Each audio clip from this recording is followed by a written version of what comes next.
क्या आपने कभी सोचा है कि आपकी गाड़ी कितनी चढ़ाई चढ़ सकती है, यानी कि कितनी चढ़ाई पे आपकी गाड़ी की स्पीड मेंटेन रह सकती है।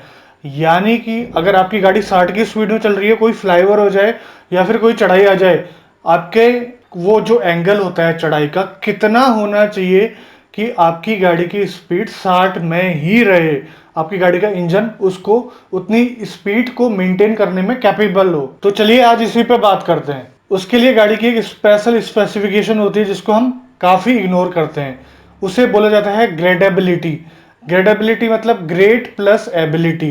ग्रेड मतलब स्लोप या फिर चढ़ाई, एबिलिटी मतलब उसमें चढ़ने की क्षमता। तो व्हीकल ग्रेडेबिलिटी का मतलब यह है कि कोई भी व्हीकल कितनी चढ़ाई पर अपनी पर्टिकुलर स्पीड को मेंटेन कर सकता है, और वो तब जब गाड़ी में फुल लोड हो। जब भी कोई ऑटोमोबाइल डिजाइन होता है तो उसके कुछ परफॉर्मेंस टारगेट दिमाग में रख के उसको डिजाइन किया जाता है, जैसे कि उसका वेट कितना होना चाहिए, उसके इंजन का आउटपुट कितना होना चाहिए, जैसे आउटपुट जैसे कि टॉर्क कितना होना चाहिए, बीएचपी कितनी होनी चाहिए, उसकी स्पीड कितनी होनी चाहिए, टॉप स्पीड, उसकी फ्यूल इकोनॉमी कितनी होनी चाहिए।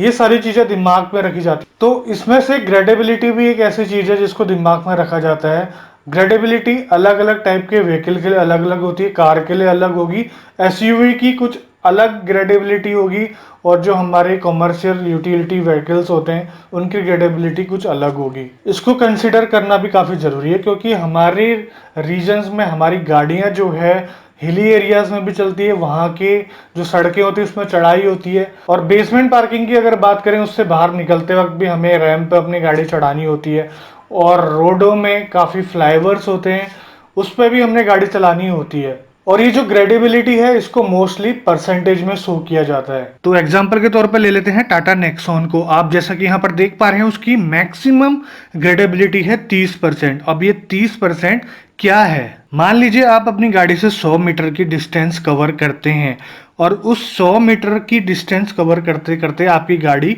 30 मीटर की चढ़ाई चढ़ जाती है, तो उसको 30% ग्रेडिबिलिटी बोला जाएगा, क्योंकि जो 30 मीटर है वो 100 मीटर का 30% है। और जो 30% ग्रेडिबिलिटी में जो एंगल बनेगा उस स्लोप का, वो होगा 16.7 डिग्री।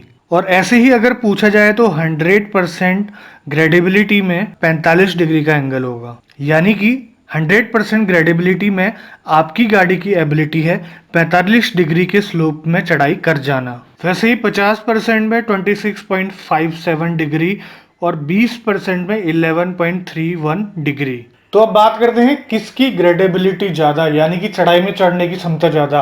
अगर हम कार की बात करें, कार मोस्टली होती है आपकी फ्रंट व्हील ड्राइव, इसकी ग्रेडेबिलिटी सबसे कम होती है, जो कि 30% से लेके 35% तक होती है।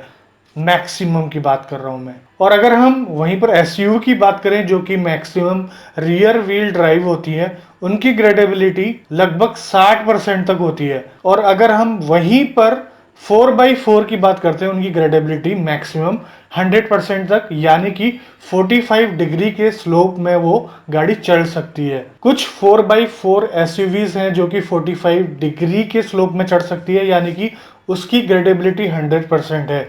आप YouTube के सर्च इंजन में जाके सर्च करिए 45 डिग्री में कौन कौन सी गाड़ियां चढ़ सकती हैं, तो आपको आ जाएगा समझ में कौन कौन सी गाड़ियां वो है। और ये जो ग्रेडेबिलिटी है वो कुछ इस तरीके से नहीं है कि आप दूर से अपनी गाड़ी को भगा के लाए और आपने मोमेंटम के साथ उस चढ़ाई को चढ़ दिया, ये ऐसा नहीं है। तो एसयूवीज की कैपेबिलिटी में एक और टर्म होता है री स्टार्ट ग्रेडेबिलिटी, यानी कि ग्रेट रीस्टार्टेबिलिटी, कुछ भी आप इसको कह दीजिए।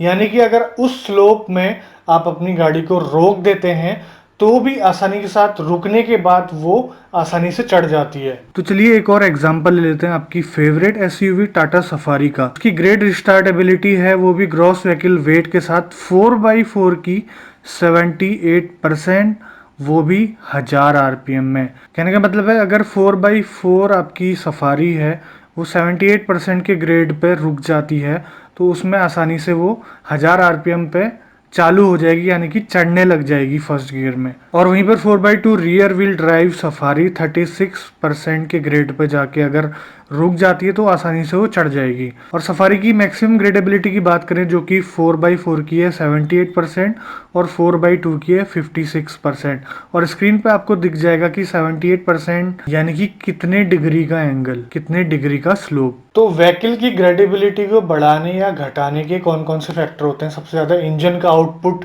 कितना टॉर्क है इंजन में, कितनी पावर है इंजन में, ऊपर से गाड़ी का वेट हो गया, सेंटर ऑफ ग्रेविटी हो गई, टायरों का ट्रैक्शन हो गया, ये सारी चीजें। अब बात कर लेते हैं उन फ्लाईओवर्स की, उन पहाड़ी रास्तों की और उन बेसमेंट पार्किंग के रैंप की। उनकी चढ़ाई कितनी होती है, उसमें कितने डिग्री का स्लोप होता है?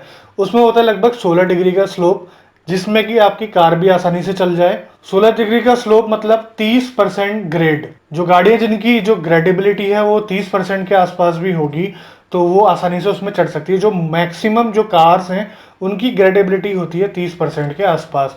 जो आपकी टाटा नैनो है उसकी भी इवन 30% की ग्रेडेबिलिटी है, यानी कि जो फ्लाईओवर्स हैं उसमें वो चढ़ने के आसानी से कैपेबल है, और जो पहाड़ी रास्ते हैं उसमें भी चढ़ने के लिए वो कैपेबल है। टाटा नैनो की बात कर रहा हूं मैं।